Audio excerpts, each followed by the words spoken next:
Okay, welcome to the second last panel today. I'm Blake Roberts. I'm the chair of the digital journalism program, so I would point out that those are my students at the back there who have been working on the... Give us a wave. Yeah. Covering the event today, we had every intention of going live, but we did not, if anyone's concerned about that, due to a technological mishap of a kind. We didn't get it organized properly, which I suppose is perhaps a harbinger of what would happen in the zombie apocalypse.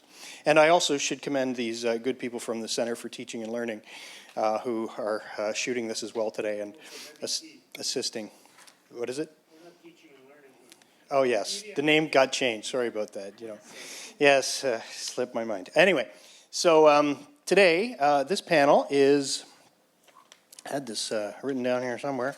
It is rebuilding, and we've added a couple of members to this panel, as Dr. Miljan pointed out. And we'll just proceed. We'll get underway first with Dr. James Berger, who is a senior lecturer in American Studies and English at Yale University, and his topic is Procreate or Propagate, Zombies and the Crisis of Futurity. Okay, thanks very much to Blake and to everyone here at the conference. Okay, in zombie fantasies, we see embodied a crisis of social and biological reproduction. That is to say, the possibility of imagining a future, and especially a just and harmonious future. And I think we can say that the popularity of zombie narratives coincides with the increasing difficulty of imagining such a future. Well, what do zombies do? Well, they reproduce. They propagate through consuming the living. Zombie propagation is the inverse of biological procreation. It is the reproduction of death. Now, in most apocalyptic scenarios, there's an aftermath. The end is never, is usually not the end. There's something afterwards. And then the point of the whole fantasy is to explore what that aftermath is. But I think with the zombie thing, there really is no future. Once the zombies are there, that is the end. It is a world absolutely without future, and therefore without human reproduction. Anxieties regarding reproduction have always been a feature of apocalyptic imaginings. Back in the book of Revelation, there's this wonderful sequence of no more will, the destruction of Babylon. No more will there be merchants. No more will there be kings. Okay, merchants and kings, great. No more will there be craftsmen. No more will there be music. And finally, no more will the voice of the bride and the bridegroom be heard. So what we see there is a complete ending both of social, cultural, symbolic, and even biological reproduction. And we see that the status of reproduction of the child is always at stake, or frequently at stake, in modern apocalyptic narratives. The survival or non-survival of John Connor in the Terminator series, the little feral kid in The Road Warrior, the child, the son in The Road. So this is always a factor. And we see this also in kind of more, innovative gender manipulations in Angela Carter's Passion of the New Eve, or Octavia Butler's Xenogenesis trilogy, in which sexuality, gender, and the symbolic and biological transmission to another generation are all radically reimagined. Of course, we also should look at the film and novel Children of Men, which I think is one of the fundamental apocalyptic narratives of our cultural moment, in which the inability to conceive of children is directly symbolic of an inability to conceive of a future. This anxious status of biological reproduction is, if anything, more evidently at stake in zombie fantasies. And we see this very clearly in season 2 and 3 of The Walking Dead, where we have the death of Sophia, Carol's daughter. And we know that after she disappeared, we know that there's no way she can survive. There's no way she's going to be found alive. And yet, the characters of the show are absolutely deeply, profoundly invested in her being alive. And I think, at least speaking for myself, we too, watching it, even though we know she cannot be alive, it is impossible for us to imagine her death.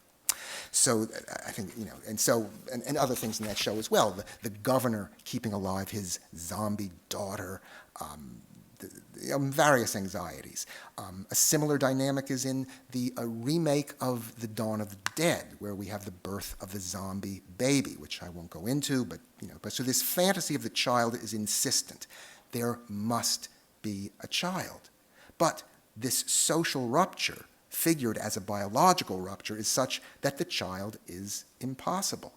I think in the zombie fantasy, the logical culmination of it is that the dead must overwhelm the living. I think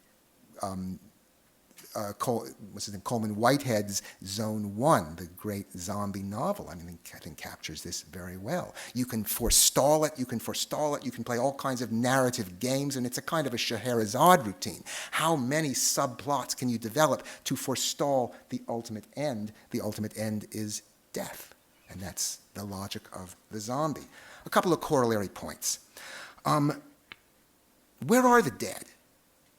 That's something that I think the zombie fantasy brilliantly responds to. In almost all kind of popular culture apocalyptic scenarios, you figure, whatever the disaster is, 200, 300 million, 500, how many hundreds of millions of dead must there be in the aftermath of almost any of these popular films? And where are they? They're nowhere to be seen. They've disappeared. Or imagine the great scene in On the Beach, where the nuclear sub think they've found a signal, some kind of signal from San Francisco. They take the sub over there. What else they got to do? So they take the sub over there. They raise the periscope. What do they see in the streets of San Francisco? Nothing. Nothing. The streets are empty, and that, of course, is symbolic that no one's there. But how could no one be there? The dead have to be everywhere. That's what the zombie fantasy, I think, is really showing. What is the true nature of this sort of disaster? It's that the dead are active. The dead are everywhere. In effect, the microorganisms devouring the dead, that's the dead. And so there's something quite realistic. I think of the great Walt Whitman's great poem, This Compost, in which he says, "Oh, how can it be that the ground itself does not sicken? Is not every continent worked over and over with the sour dead?" So the zombie apocalypse is the most intensively material and biological version of the end of the world. Second, at least in some of its versions, the zombie narrative understands the relation between the biological end of humanity and its social symbolic end. It is, in effect, not just biological death, it is also symbolic. Social death is, oh my God, am I about to invoke Zizek? No, please. Don't. Yes, his discussion of the second death, the first death being biological, merely biological death, the second death being obliteration, being the actual symbolic goneness of humanity. So there's that wonderful scene again in the remake of Dawn of the Dead, where our protagonists are on the roof of the shopping mall, and they establish a friendship with, forget what his name is, the guy over on the top of another building across the way. And they communicate both with some walkie-talkie or something, and with a whiteboard. And they write on the whiteboard to each other, and they have binoculars, and they can write messages to each other. And finally, somehow or other, the friends' hiding place is breached, zombies are going up, and no, you run away, run. And he's trying to save himself, but he disappears. He comes back onto the roof. We hear him saying, "Oh man, those fuckers bite hard." And then he gets back on the roof. He's trying to write on his whiteboard, and what does he write? He can only smear blood on it. So in a way, we see this. What the process of becoming a zombie is precisely the loss of the ability to use language. The symbolic capacity of human beings has been eliminated.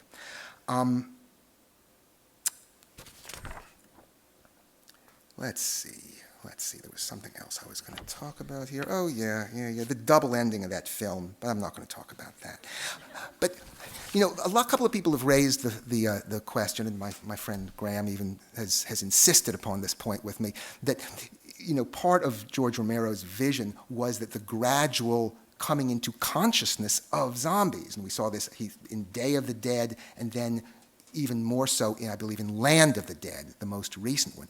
And the sort of the sentient zombie, also Warm Bodies is another example. So you have the gradual rehumanization of the zombie, which is an interesting thing, and it has interesting political implications. But I think, to me at least, it's more useful to think of the zombie in its purest form. And I think Warm Bodies gave a really interesting instance of that, which is, okay, so the cute girl and the young, cute zombie guy, he begins to recall himself who he was, and they sort of fall in love in this weird way. And then other of the zombies begin to kind of, get back into a little bit into consciousness. But the logic of the film understands that this is not really what we want. What we need in the zombie fantasy is precisely that otherness. And so just as that process is happening, who do we get but these crazy, like, zombies, like the primal zombies, these kind of weird skeleton creatures. So the good zombies and the humans then unite against the ultimate zombies. All right. And so the problem, maybe, that the zombie fantasy, and really all apocalyptic fantasies is addressing, is the problem of the social itself altogether. Can human beings live together in some approximation of just, harmonious, loving, creative, and sustainable conditions? Are such conditions realizable? Are they transmissible? Can there be a human future? Or can humanity transform itself so as to make such a future possible? And I think our fascination with the zombie genre reflects our deep anxiety, and about the figure of the child within it, it reflects our deep anxieties about that this really, at this particular moment, is not possible to imagine. I mean, there's the old Frederick Jameson, or whoever it was that made up the question, it seems easier to imagine the end of the world than to imagine the end of capitalism, as a kind of just a catchphrase for that. Final question, okay. When we speak of the child as the emblem of possibility for the social, symbolic, and biological transmission of a human world, are we actually speaking also about a particular ideology of the child? And this is the question raised by Lee Edelman in his really remarkable book, No Future. Does the child, as a purportedly universal emblem, serve actually as a vehicle of heteronormativity, of what Edelman calls reproductive futurism, that precludes and excludes all manner of queerness and sort of, domesticates things? The non-reproductive, excessive quality, as he writes, of the queer is a challenge and affront to the normativity embodied in the child and to its sense of the possible future. And so the queer, for Edelman, symbolizes a non-productive jouissance, an ecstasy in the present moment, the dissolution of all boundaries of identity and the destruction of ethical social bonds. It seeks to restore the negativity at the core of human existence, the absence of compassion, the state of abjection, the refusal of all that is normative, heterosexual, humanist, reproductive.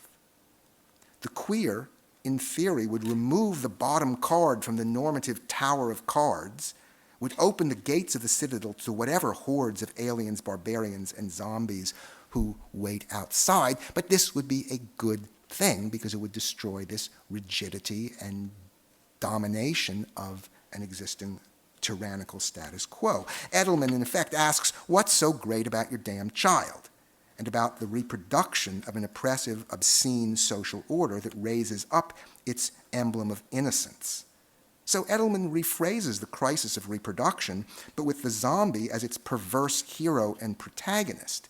In fact, it would seem that his figure of the queer in its inhuman jouissance, its traumatic lunges into the fissures of the symbolic, its rage against all law, both social and natural, its symbolic foreclosing of the future, is, in a way, an oddly evocative form of the zombie fantasy itself. So the zombie becomes the queer, the element of negation, of refusal of all imagined futures. The queer zombie is a kind of Bartleby, preferring to eat his employer rather than just not to work.